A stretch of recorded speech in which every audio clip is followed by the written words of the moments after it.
Mayong udto sa inyong tanan mga kaigsunan, mga kaigilaan o padayon tayo sa atong pagtuon sa atong serye ng sugdan nito miyaging adlaw mao ni ang Encounters with God. Para sa mga naka bagong makasugod sa atong pagsunod niya atong serye, nagsugod kita niya tumiging adlaw sa serye nga Encounters with God o mga tao nga nakahimamat sa Dios sa personal nga paagi. Tung natun-an yan tumiging adlaw ang kinabuhi ni Moises nga nakahimamat siya sa Ginoo dito sa nagadilaab nga sampinit, burning bush. Nini nga udto atong pagatun-an ng usa ng mga karakter sa Old Testament nga si Jacob. Si Jacob nga natagbo niya ang Ginoo sa Jabok, sa Ford Jabok. Okay, akong basahon ang atong bersikulo niini nga udto sa Henesis kapitulo 32, bersikulo 22 hangtod sa 32. Unya mibangon si Jacob niadtong gabi una, gidala niya ang iyang duha ka asawa, ang iyang duha ka sulugoon nga babayo ug ang iyang 11 ka anak, ug mitabok sila sa tabukanan sa habok. Pagkahuman gitabok usab ni Jacob ang tanan niyang mga kabatangan. Sa dihang nagainusara na siya, may usa ka lalaki nga nakiglayog kaninya. Naglayog sila hangtod sa buntag. Sa dihang nakita sa tawo nga dili niya mapildi si Jacob, gilubag niya ang batang ni Jacob ug nalisa kini. Unya miingon ang tawo, buhiin ako kay buntag na. Apan mitubag si Jacob, dili ko ikaw buhian, kun dili mo ako panalanginan. Nangutana ang tawo kaniya, unsay imong ngalan? Mitubag siya, si Jacob. Unya mingon ang tawo, sukad karon, dili na Jacob ang imong ngalan, kundi Israel. Natungod kay nakigbisog ka sa Dios ug sa tawo ug bidaog ka. Nangutana usab si Jacob kaniya, palihog, sultihi usab ako sa imong ngalan. Apan mitubag ang tawo, nganong mangutana ka man sa akong ngalan?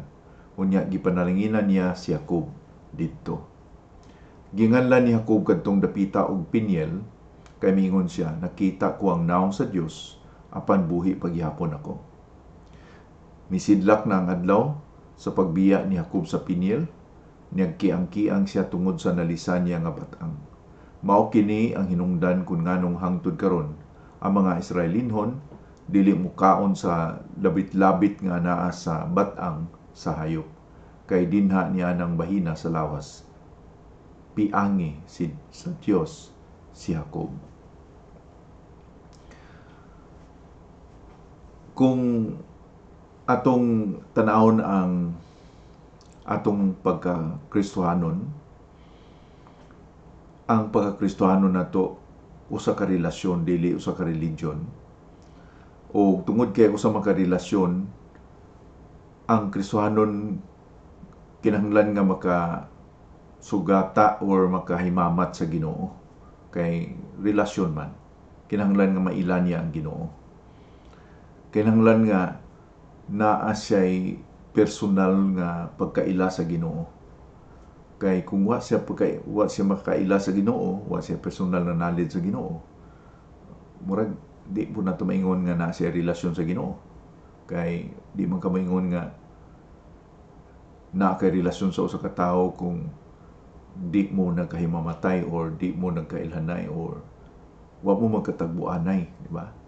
Of course karon tungod sa Facebook, sa computer, makaingon ka nga na ako'y relasyon tungod kay nakita ko press nato karon nga nagatubang ka mo sa computer o sa projector o sa screen.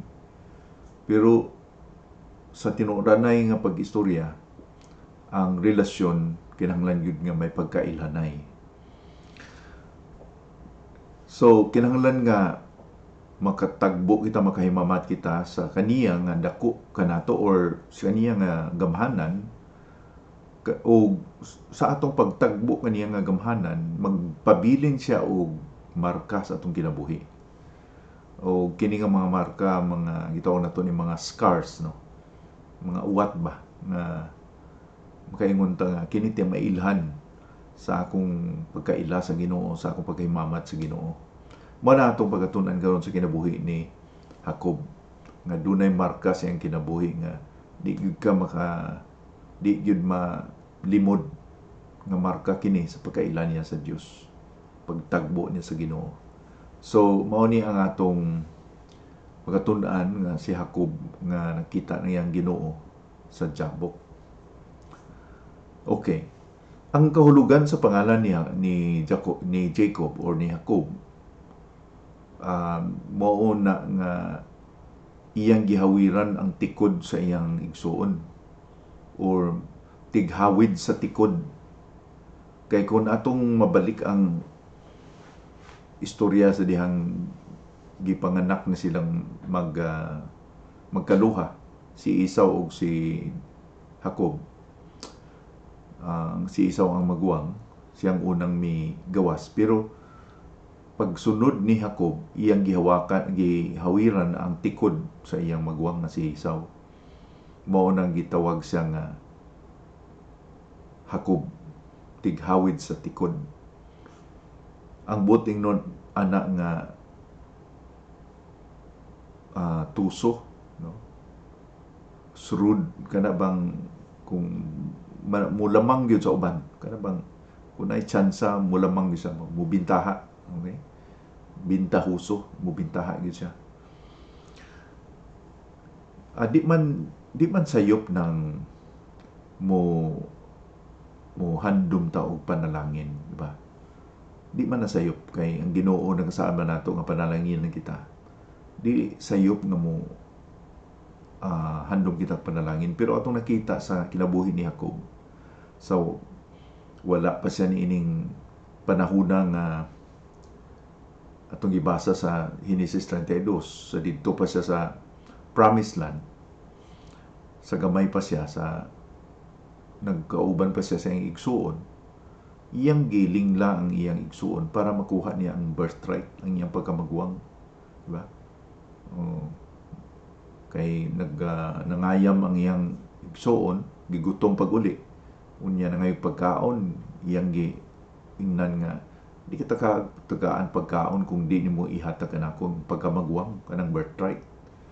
Kani si Esau po kay wapud siya pagtagad sa iyang birthright, yung nga unsa man ang akong birthright kung gutom ko. So iyang gihatag ang iyang birthright. Karon nga tiguang na si Isaac, ilang amahan, nga nahap na, di na kayo makakitag maayo. Nag-ingon siya sa iyang anak na si Esau kumagwangan nga pangayam dito og usa, niya kay gusto ko mahigop og sabaw sa usa. Unya tagaan ta ka sa hatag na ko ang imong blessing. Nadungog man sa inahan nga si Rebecca. Niya kay pilangga man niya si Jacob, ingnan niya nga dung mao ni himuon, mangihaw ta og bakaw kanding o ipakaon sa imong amahan aron tagaan ka sa blessing, kay mao ni ako nabatian niya yung giingon sa imong igsuon nga si Esau. So sa laling istorya, gipakaon niya, unya gihatag ang blessing sa kay Jacob. Mo nang pag-abot ni Esau humana, nahatag na ang blessing. Suko kayo si Esau nga ingon niya, gibaharan niya nga patyon ko ng akong igsuon. Mo tong gipalayas siya ni Rebecca paingon sa iyang igsuon nga si Laban. So nakahibaw si Jacob siguro katungod kay gingnan sa Ginoo ang iyang inahan nga si Rebecca nga duha ka gingharian ang imong naa sa imong gisabakan. Ang usa, ang manghod, mao mo dumala sa magwang. Mao na ang plano sa Ginoo. Kunya siguro gisulti po na sa inahan sa kay Jacob nga mao ni ang plano nga, pero sayop sa ni Jacob tungod kay gamit niya ang iyang pagkatuso para makaangkon og panalangin. God's blessing must be gained God's way. Dili pinagi sa atong unod. So nakita nato dinhi nga kining kinabuhi ni Jacob mo puni ang larawan sa daghang mga kinabuhi sa mga Kristohanon. Kana bang mo shortcut, kana bang manglaktod, kana bang mo shortcut, ma short circuit. dili panalanginan noon sa Ginoo kay ngano di man wa may alternatibo ang kabubuton sa Ginoo. Kung ang kabubuton sa Ginoo mao gyud ang pinakamaayo, mao ni best, wa nay second best.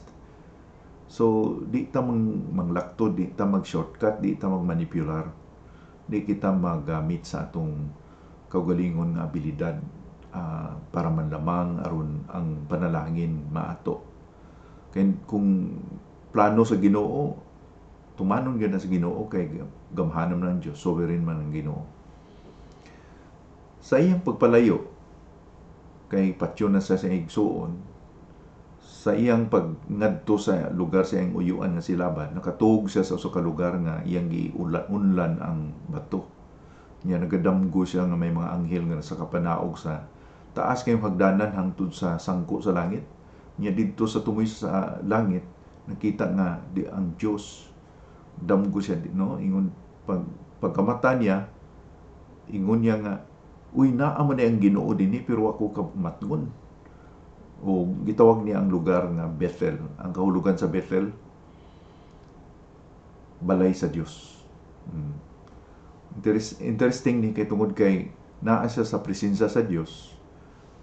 Iyan na lang gidamgo pero wa siya kaamgo, wa siya kay balo. Gibless na siya kay giplano naanay plano ang Ginoo sa iya, ang katuyuan sa Ginoo di man na magbag-o, gibless na siya, ang gisaaran na siya sa Ginoo. Pero mao na problema tungod kay nagkapagtigbabaw ang iyang unod-nun, ang iyang flesh.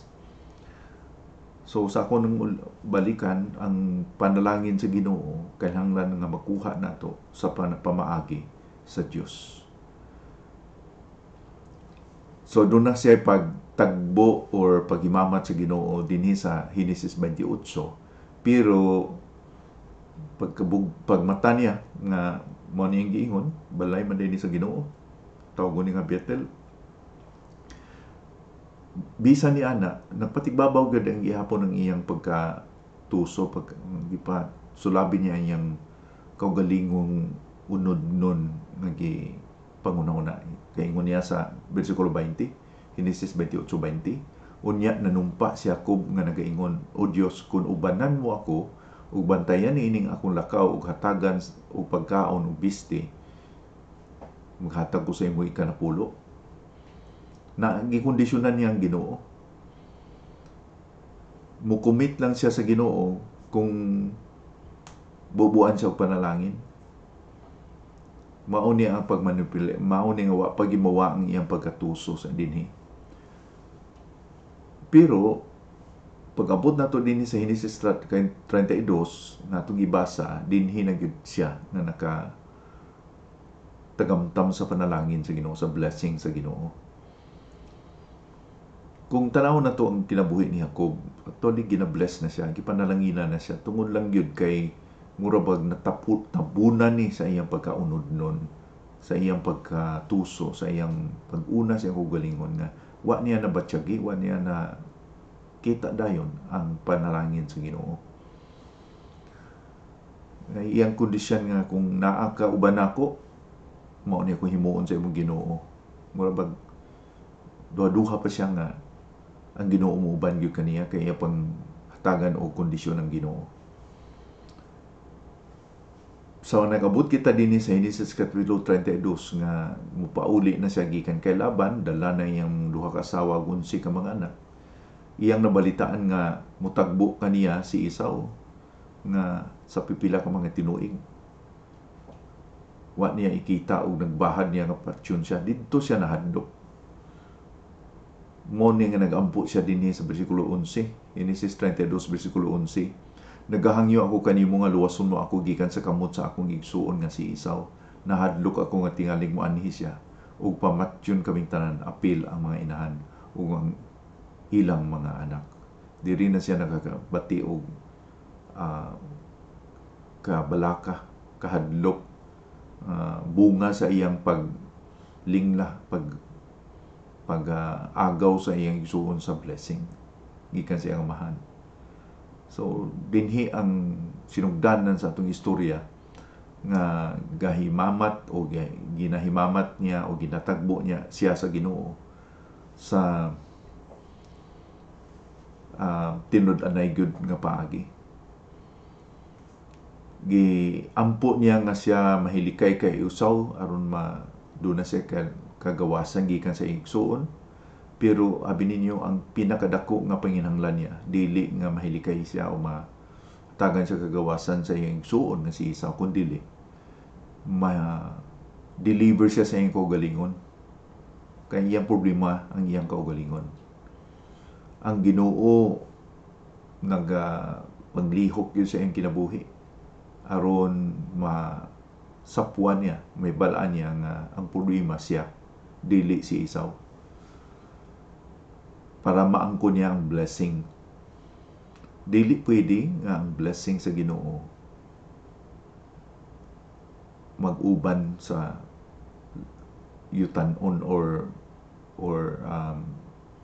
lawas nun nga kanang flesh unod nun nga lang yun ang pamaagi sa Ginoo, panalangin o pamaagi tinutuyo sa Ginoo, atong himuon ang pamaagi sa Ginoo. So nini nga udto akong i-share sa inyo ang unom ka pangunahuna nga atong maaplikar sa atong kinabuhi, nga atong mapanamin sa kinabuhi ni Jacob. Unang obserbasyon, si Jacob nag-inusara. Pareha ni Moises, di ba? Nag-inusara siya sa kamingawan. Mao pud dinhi sa bersikulo 24. Sa dihang nag-inusara na siya. Klaro sa diha sa bersikulo 24. Usahay para kita makahimamat sa Dios, kuhaon sa Ginoo kanato ang mga murabag tabon sa atong kinabuhi. Usahay ang atong tabon sa atong kinabuhi ay mga tao, mga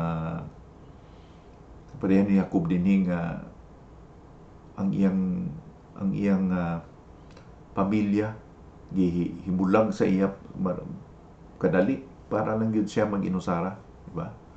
Tuloy mo na iyang nakadlukan nga mamatay ang iyang mga mahal sa kinabuhi. So kuhaon sa Ginoo ang mga kinabuhi nga or mga relasyon nato nga murag peligro sa atong kinabuhi. Mura ni gitawag nato nga bulahan nga pag-subtract, no? Blessed subtraction. Tungod kay ginakuha sa Ginoo ang mga impluwensya nato, ang mga mga reliyon nato, ang mga unsa may mga diin nato ginahuptan ang atong gitamdan para makaangkon kita og kalinaw sa kinabuhi o kalipay o kahulugan sa kinabuhi. Kuhaon na sa Ginoo. Kwarta, kabtangan, relasyon, unsa man nga mao ni pahimulag nato sa Ginoo kay buhay na atong gisaligan, no? Muna atong ginabuhusan sa atong pagbati. Usahay pareha po kita ni Jacob nga kita mo himo ta og tikang, no? Kay si Jacob dinhi ang nagahimo og tikang. Iyang basahan ko sa bersikulo 22 ug 23, unya bibangon si Jacob niya atong gabiuna, gidala niya ang iyang duha ka asawa, ang iyang duha ka sulugoon nga babaye ug ang iyang 11 ka anak. Ug mitabuk sila sa tabukanan sa Jacob. Pagkahuman, gitabuk usab ni Jacob ang tanan niyang mga kabtangan. So si Jacob nag-abot din sa Ford of Jabbok na himulag siya, iyang gi-take niya initiative nga mubiya mo mag-inusara usab siya, usa siya, no? Dili siya mo halubilo sa iyang pamilya. So mao ni ang atong unang makita. Jacob nag-inusara. Ingon pa sa usa ka manugsulat, kasagaran sa mga bantog nga mga tao sa kalibutan nag-inusara. na sila panahon nga nang inusara ka. Usa sa mga pastor sa China sa panahon nga gilakop siya ni Mao Zedong, gipriso dugay 20 ka tuig actually ang gipriso. Kini si Wang Mingdao. Ang iyang giingon nga sa diyang gibutang ko sa prisuhan, sobra sa ka discourage kay 60 anyos na siya, unya evangelist siya, nagahimo siya og mga krusadas tibok China, niya nagasuwat siya libro, daghan siya libro nga gisuwat, magwawali siya, gusto siya mutuon sa pulong sa Ginoo, magwali og daghang mga wali, pero gikuha ning tanan sa iya sa Ginoo kusan gipriso siya, di wa siya gitagaig ballpen o papel, gikuha gyud tanan, pero ingo pa niya sawa na ang tanan, wa ko'y laing mahimo, ang nahibiling yun hindi makuha sa iya ang Diyos. Kay bisan siya rang usa dito sa prisuhan, sa 20 ka tuig, dito niya na sinati ang Ginoo sa tinuuray nga paagi. Pinaagi sa iyang pagkapriso nga nabartolina siya nga siya nang usa. So, mao na si Jacob nag-inusara. Siguro, mao po na gihimo sa atong kinabuhi, sa imong kinabuhi, sa usa ka bahin sa atong kinabuhi nga aron po maka pamalandong kita, maka-reflect kita sa Ginoo. Ang ikaduha, dili na nga nang inusara siya, ikaduha, atong maobserbahan din nga wala niya nahibali nga ang iyang paglayog sa Ginoo mao na to ang pagtakbo niya sa Ginoo. Wala niya nahibali. Abi niya, pinsaning tawhana lang ang naglayog nako. Mura pag wala siya kay balo nga mao na di ay ni ang pagtagbo sa Ginoo. Mo na atong maobserbahan.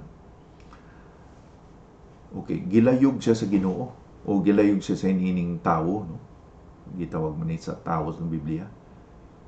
O kini nga tawo kay balo kita nga siya ang angel of God, parehan sa gipakita pod ni Moises. Atong tandaan una sa tanan nga dili ang tanan nga pariha kita og experience sa atong paghimamat sa Ginoo. Kung ang pagtagbo sa Ginoo ni Moises pinaagi sa burning bush, lain pud kay Jacob, di ba? Kay Jacob pinaagi sa layuganay, kay Moises nagdilaab lang nga kuan na attract siya sa nagadilaab nga sampinit. So dinhi gilayog gyud siya sa anghel, no? So kung mamati kita sa mga testimonyo sa mga Kristohanon, mga bantog nga mga Kristohanon nga mao ning gihimo sa Ginoo sa akong kinabuhi, dili kita maghandom nga pariha po na ang himuon sa Ginoo sa atong kinabuhi. Lain sila, lain pud ang ato, no? Sama nga palain kay Moses, lain pud kay Jacob. Ang Ginoo nato daghang pamaagi, di nato maingon ang Ginoo nga usa ray pamaagi. Si Moises nakatagbo sa Ginoo sa sampinit nga nagadilaab nga wa man masunog. Unya mo to naka-agni ni Moises nga duulon ko bi unsa man ni tabo. Di ba? Pero si Jacob kay stubborn man ni siya. Gahi man kining ulo. Ang atong nakita nga gilayog siya sa Ginoo, gilayog siya sa anghel. Now, naingon ana ang paagi usahay sa Ginoo. Siguro ingon ana ang paagi sa Ginoo sa mga gahig ulo. Pareha kay Jacob nga ginalayog. Ang mga apostoles pod pinaagi sa bagyo, di ba? Mitabok sila sa lawa or sa lake sa Galilee. Gisunod nilang pulong sa Ginoo, dito sila sa tunga, gibagyo sila. Dito nila nailhan si Kristo nga gibadlong ni Ginoong Kristo ang bagyo. Pinaagi lang sa pag-ingon nga peace be still, magkalinaw, magpuyo, peace be still. bigla nga naglinaw ang dagat wa nay bawd insigida. So ang Ginoo nagagamit og lain-lain nga pamaagi kay lain-lain pud ang atong sitwasyon. Pero ang usa gyud dinhi si Jacob wala gyud si kahibalo nga nakiglayog na siya sa Ginoo. Mao na di ito. Ngano man nga si Moises wa man gilayog sa Ginoo. Gipakitaan naman siya sa nagdila ang masampinit. Ang rason adto tungod kay sa dihang nagpakita ng Ginoo kay Moises, broken na siya siyang kasing-kasing. Humok na kayo siya kasing-kasing. Hinog na kayo ang iyang kasing-kasing. Di pareha ni Jacob nga dinhi ang iyang kasing-kasing sobra pa katiga, no? Bato pa ang iyang kasing-kasing sa tubangan sa Ginoo mo na nga kinahanglan pulpugon sa Ginoo. Kinahanglan nga iyag yung tagaan o leksyon si Jacob, no? Masakit. Okay? Gani sa versikulo 30, Genesis 32, versikulo 30, ang iyang gingon, ginganlan ni Jacob kadtong dapita og Peniel, kay miingon siya, nakita ko ang naong sa Dios apan buhi paghihapon ako. So dito siya nakamalasmas nga mauning lugar Peniel din, no? Ang unang lugar nga diin nagdamgo siya Bethel, pero dinhi ingon niya nakita ko gyud ng naong sa Ginoo, naong sa anghel. Pila ka oras kaniyang layuganay hangtod sa kadlaw na hapit mo silang ang adlaw. So mao na ikaduha. Ang ikatulo, ang una nang ginusara siya niya wala siya kabalo nga mao na dito ang galayog, ang iyang gilayog di ay ang mao na dito ang Ginoo. Pinaagi sa paglayuganay pero wala siya kabalo. Karon ang iyang na ginahimo nag-surrender siya. Diba? Nag-surrender siya. Actually, kung basahon nato diha sa bersikulo 26, sa kadigon gyud din si Jacob, no? Kay wa gyud siya mo surrender una. Pila ka oras siguro nilang layuganay. Ingon na ang tawo, ang Ginoo nga, buhiin ako kay buntag na, mulakat ako. Apan mituwag si Jacob, dili ko ikaw buhian kung dili mo ako panalanginan. Abi nimo nakaamgo na si Jacob siguro kay mitaniag na sa ngit-ngit, hindi siya kay balokin sa wani. Mitaniag na, uy, anghel man ni akong kuan, anghel sa Dios man ni akong gilayog niya, wa gyapon niya buhi, ingon na lang ang anghel na buhiin ako kay buntag na, mulakaw na ko. Diha na siya nagampo, nangayo na siya panalangin. Di ba yung gikawat ang blessing sa iyang igsoon? Iyan ang nakuha ang blessing. Pero nga nung nangayo naman siya blessing diri, murag naatay makuha din nga leksyon kadtong blessing nga iyang gikuha sa kay Esau pinaagi sa paglinglan niya. Wa niya gyud ba enjoy to kana bang di to tinuray kay ang iyang unod nun pagkatuso sa iyang pagkabintahuso mo nang ira lang to karon ngamgug gyud siya nga di ka nakubuhian Ginoo kung di mo ako panalanginan. Ang panalangin sa iyang amahan murag iyang naamguhan nga kadto nga panalangin mahimong wala to'y bisa tungod kay ako ra magilingla akong amahan. Karon ingon pa niya, eksakto na nga pamaagi ang iyang tuyo, no? Ginoo, panalangini ko aron buhian ka nako. Mura pag desperado siya nga nangayo siya panalangin sa Ginoo. Pero mao gihapon siguro nga abi niya nga muhatagan siya sa Ginoo si pinaagi sa paghawid niya og duro sa anghel.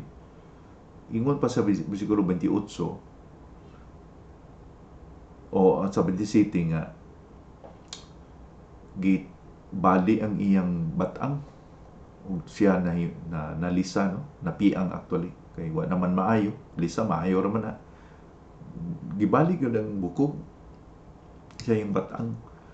Unya sa bersikulo 28 miingon ang anghel ang tao, sukad karon dili na Hakob ang imong ngalan kun dili Israel na, tungod kay nakigbisog ka sa Dios ug sa tao ug midaog ka. Now, ang pangutana, ang paglayog ba niya ni Hakob sa Ginoo mo'y atong murabag atong commendable ba ka na bang atong i-recommend ba ni? Kay balo kita, no, nga murag naglayog siya sa Ginoo, siya kuno yung midaog. Midaog ba gyud si Hakob? Pero kung atong tan-awon, wa biya gyud siya mudaog. Kay sa pagtandog sa iyang batang nga nabali bali na iyang batang, kinsa may madaog ana, no? Actually, ang Ginoo mo nagdaog niya, nagdaog lang siya tungod kay surrender siya sa Ginoo. Ming tugyan siya sa iyang kinabuhi sa Ginoo. Gipangutana naman siya nga, unsa may mungan? Hakob, supplanter, bintahuso, mao ni ako. Nag-ako na siya. Sa dihang bali na sa Ginoo ang iyang batang. Say nga na ang Kristohanon, sa sobra ka gahi sa ulo, kinahanglan nga maka-experience sa sakit ba? Nya diha na siya nakaamgo nga Ginoo, di ko pwede nga magpadayon ko sa ang pagkatuso. Ming surrender na siya. Ang panalangin sa Ginoo dili kinahanglan nga atong iagi sa paglayog sa Ginoo.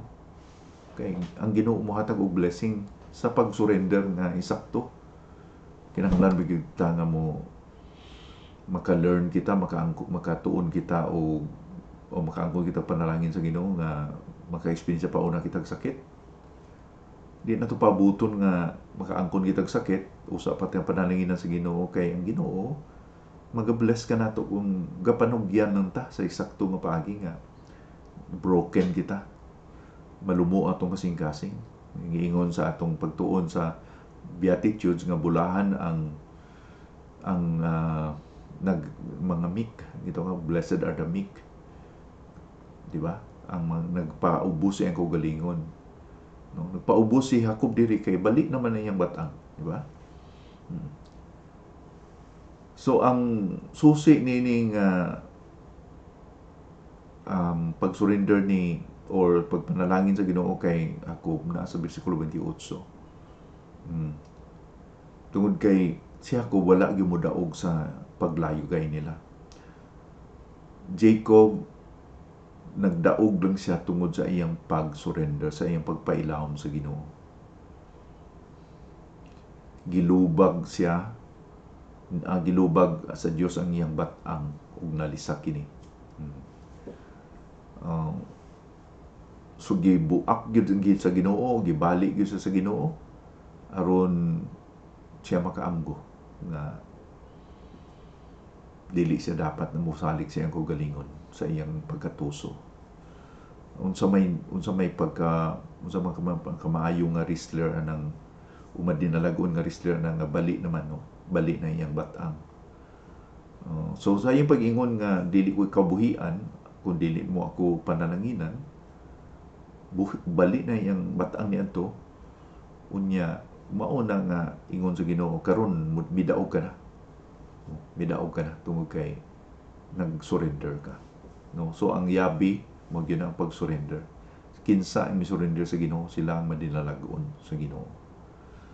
Sa bersikulo 31-32, misidlak ng adlaw sa pagbiya ni Hakob sa Pinil, nagkiang-kiang siya tungod sa nalisan niya nga batang. Mao kini ang hinungdan kung nganong hangtod karon ang mga Israelinon dili mo kaon sa labit nga naa sa batang sa hayop, kay dinha niya ng bahina sa lawaspin. Piangi sa Dios si Hakob. So manay marka sa pagka-broken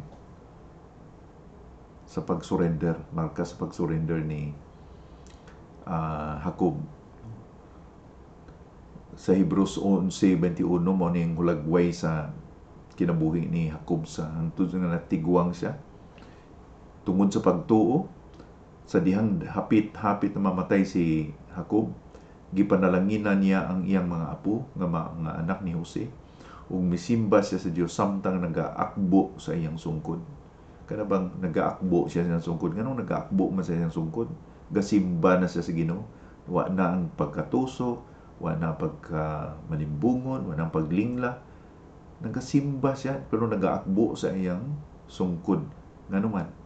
Kakiangkiang man. So ang iyang pagkiangkiang maunay marka sa iyang pagkamadinalagon sa Ginoo hangtod nga naman sa iyang kamatayon. So tandaan nato nga adunay brokenness tungod kay ang tao nakaangkon daghang pagtilaw, no? Broken spirit, broken soul tungod kay for example na kaangkon kag losses kinabuhi, no? Namatay ang atong mga hinigubas kinabuhi, broken ka.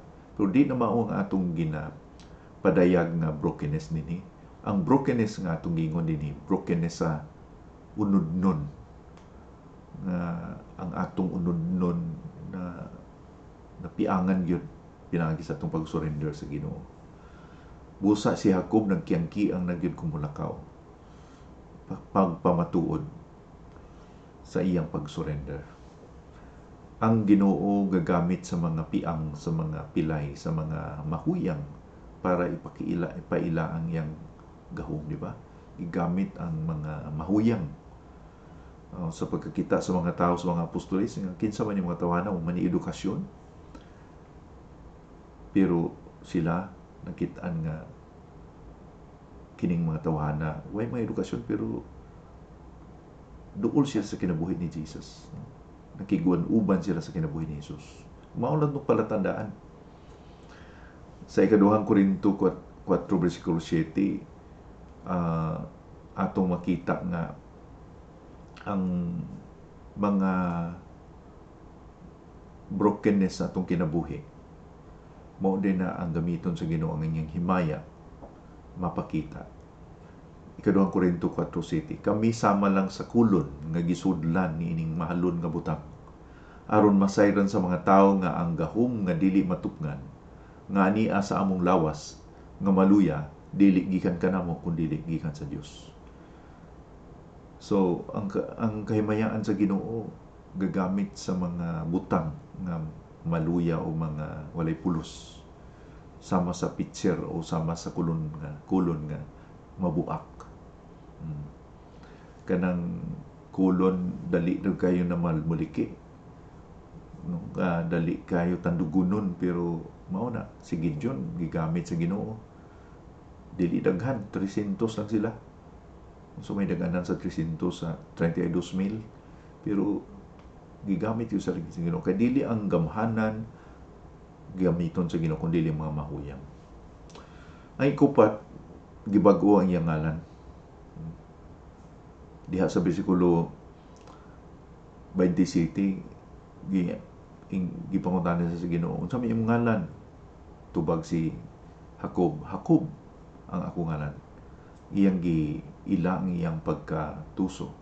Pero pagabot na to sa bersikulo 28, sukad karon di na Jacob ang imong ngalan kundi Israel na tungod kay nakigbisog ka sa Dios o sa tao ug midaog ka. Kanang Israel ang kahulugan na prinsipe sa Ginoo. Nahimo siyang prinsipe tungod kay gipadaog siya sa Ginoo. Dili siya prinsipe tungod kay angayan kundi gigrasyahan lang sa Ginoo. Tungod kay nagsurrender siya, gibalhin ang iyang identity, ang iyang pagkatao. Di na siya Jacob, prinsipe ka na, halangdon ka na, usa ka nakaharianon nga tao. Una-una na nato na ang grasya sa Ginoo sa iyang kinabuhi, di ba? Si Jacob nagatuso, nagamintaha aron gyud makaangkon siya og significance ba kana bang aron ko maila, aron ko na ako identity, aron ingnon nila ko nga ingon ani ko. Pero sa dihang gisurrender niya ang hugalingon, didto nakita nga ang iyang pagka prinsipe sa Ginoo napatigbabaw. Kung galakaw siya nagkiang-kiang, siguro pangutan-on siya sa mga nakailan niya mga silingan nga nung nagkiang-kiang makahakob. At tungod kay gibag-on ako sa Ginoo, di na hakob ako ngalan, prinsipe na akong ngalan, or Israel lang ang pangalan. Muning prinsipyo ang makita nato sa Biblia. Sa kay Pedro gibalhin ang iyang ngalan gikan sa Simon ngadto sa Pedro, si Saul ngadto sa Pablo, bisan si Gideon tungod kay mao nang gusto sa Ginoo sa atong kinabuhi nga magbag-o, no? And then sa katapusan nakita nato nga iyang gihandom kini nga eksperyensya, no? Nga naman sa bersikulo 30 gabutang siya og memorial, ginganlan ni Jacob kadtong dapita og Peniel, kami ingon siya, nakita ko ang naong sa Dios apan buhi pagyapon ako, no? Na ang pagbutang og memorial, no?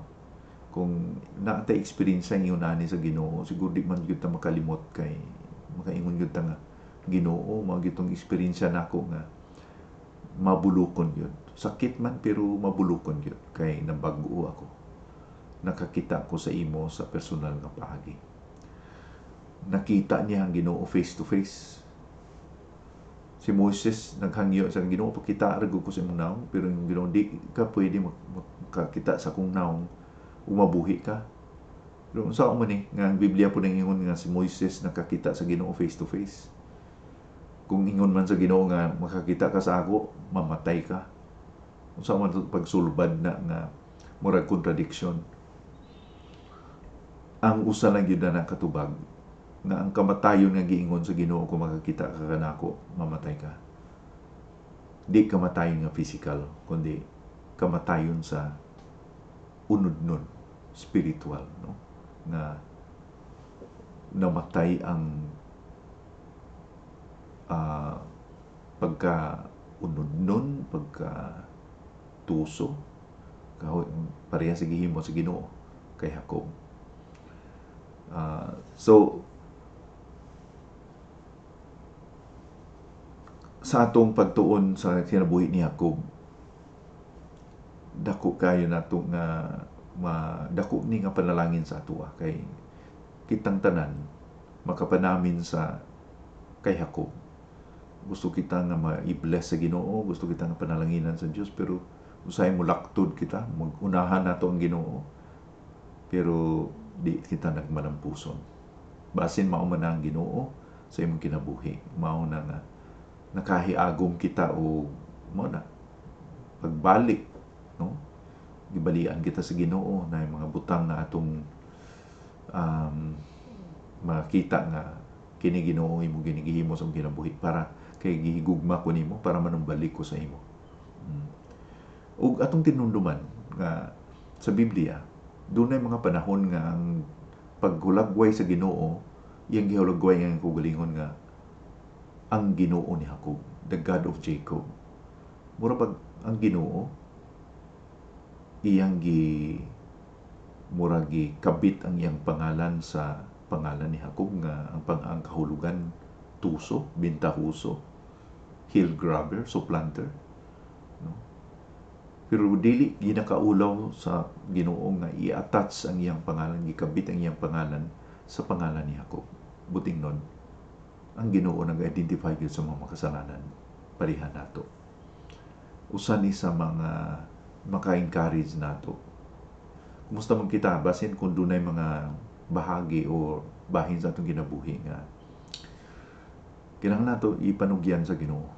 Dili kita kinahanglan nga ma-experience sa human ni Jacob nga tagan kita og kasakitan, usa pa kita mo surrender, dili kinahanglan. Magpanugyan kita sa sayon nga paagi kay ang Ginoo do na gyoy tuyog tumong nga magpanalanginan kita. So unang punta kung sa pag-usisa sa inyong kasing-kasing kung unsa man kana aron ang Ginoo mahimong real sa imong kinabuhi. Makahimamat ka sa Ginoo. Siguro mao na ang kinahanglanon nimo kung may nakita kasi mong kinabuhi. Magampo kita.